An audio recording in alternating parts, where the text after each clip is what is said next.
Sabahınız xeyirli olsun. Bəli, sizin də qeyd etdiyiniz kimi təqsirləndirilən 15 nəfər Ermənistan vətəndaşının barəsində olan cinayət işi üzrə məhkəmə prosesi bugün də davam edəcək. Bir neçə dəqiqədən sonra Bakı məhkəmə kompleksində hərbi məhkəmənin hakimlərindən ibarət heyətdə növbəti baxış iclası başlayacaq.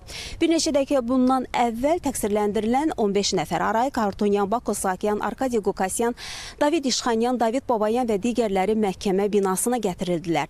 Hazırda isə göründüyü kimi zərər çəkənlər məhkəmə binasına tədricən daxil olurlar.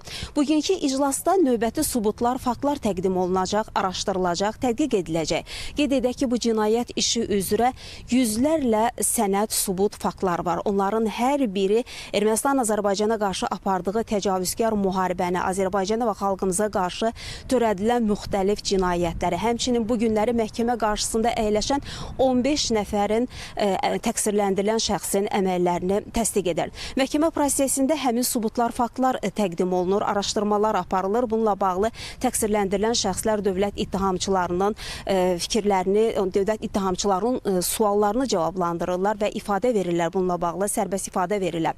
Eyni zamanda prosesdə müxtəlif video materiallar, foto materiallar təqdim olunur. Hansı ki, həmin o video materialların böyük əksəriyyəti 1-ci Qarabağ müharibəsi zamanı ermənilərin özləri tərəfindən lentə alınır və həmin video materialların da hər biri Ermənistan Azərbaycana qarşı apardığı işğalçılıq siyasətini və təcavüzkar müharibəni təsdiqləyir.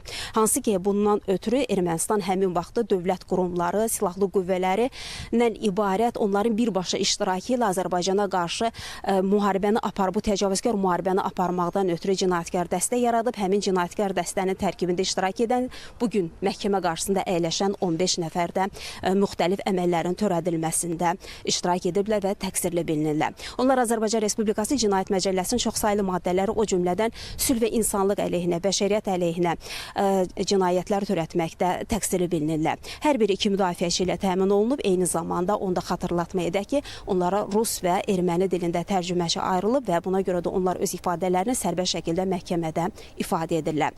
Bugünkü iclasla bağlı biz xəbərlərin növbəti buraxılışında daha geniş məlumatları çatdırmağa çalışacaq deyərək sözü yenidən mərkəzə studiya ötürürük.